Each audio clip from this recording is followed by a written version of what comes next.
pressure law. Pressure law states that for the fixed mass, okay, it's always for the fixed mass, okay, it's in a closed system and the mass of the gas is constant. The pressure of the gas is directly proportional to the absolute temperature. Okay, take notes that this must be the absolute temperature. Absolute temperature is the temperature in Kelvin.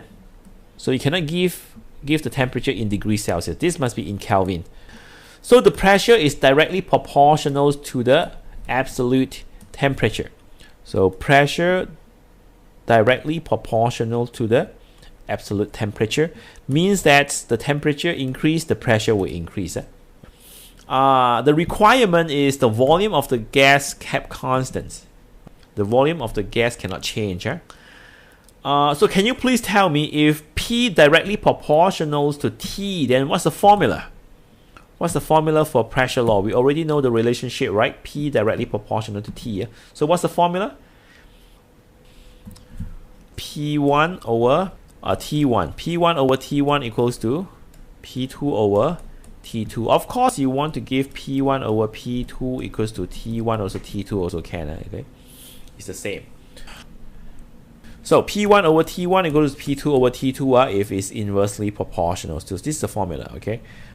Explanations. Why the temperature increase, pressure increase? Okay. When the temperature increase, the kinetic energies of the gas will increase. Means that the gas will move faster when the temperature increases.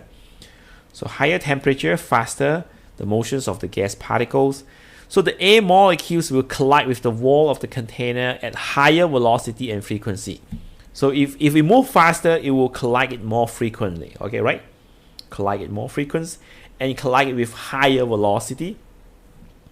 And as a result, okay, we collide it more frequently and collide with higher velocity, the pressures of the gas will increase. Okay, the pressures of the gas will increase and causing an increase in volume. But causing increase of volume, this one you can cancel because this is in a closed container and the volume of the gas is constant. The volume of the gas is constant.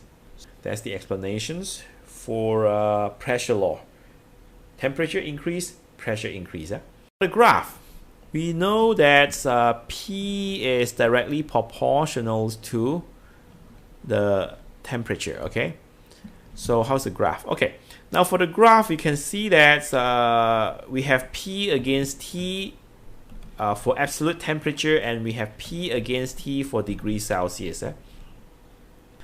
Now for P against T for absolute temperature, because they are directly proportional, so then you have a straight line passes through the origins. Okay, but for P against T, where the temperature is degrees Celsius, it's still a straight line, but the straight line does not pass through the origins.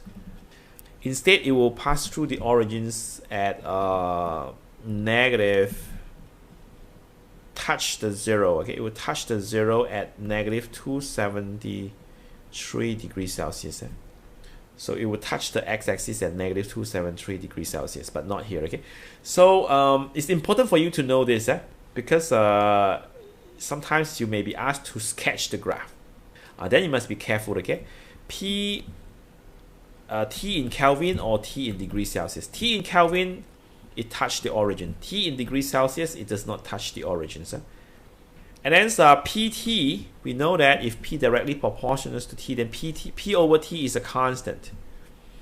Okay, P over T will be equal to the constants, and therefore it's a horizontal straight line. P against T, P over T against P, or P over T is against T is a constant. So you're going to get a horizontal straight line like this. So this shows that P directly proportional to the absolute temperature. But if the temperature is degrees Celsius, the graph does not pass through the origin. And P over T is always a constant for all the values of P and T. Okay. Example 2. An iron cylinder containing gas with pressure 200 kilopascal. So we have pressure, okay, P1 equal to 200K. 200K means 200,000, okay? 200,000 Pascal.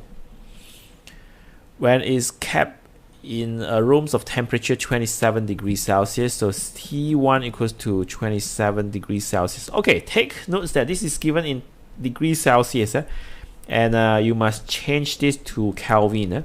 So it's equals to 27 plus 273, which is equal to 300 Kelvin.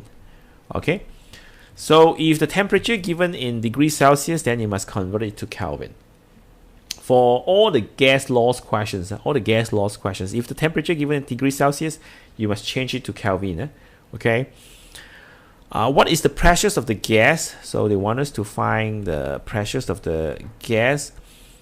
If the cylinder is located outdoor where the temperature is 35 degrees Celsius, so the T2 is 35 degrees Celsius. 35 degrees Celsius is 35 plus 273. Okay, which is equal to 308 Kelvin. Okay, so that's what we have. And then according to pressure law, we know that's P1 over T1 equal to P2 over T2. P1 is 200 thousands. T1 is 300. And a P2 we don't know. T2 is 308. 308. So therefore P2 equals to what? So the answer is P2 equal to 205,000 Pascal. Round up to 3 significant figure. Okay. Because the value that we use here is 3 significant figure. So that's how we do the calculations. And make sure that you change the temperature from degrees Celsius to Kelvin. Okay.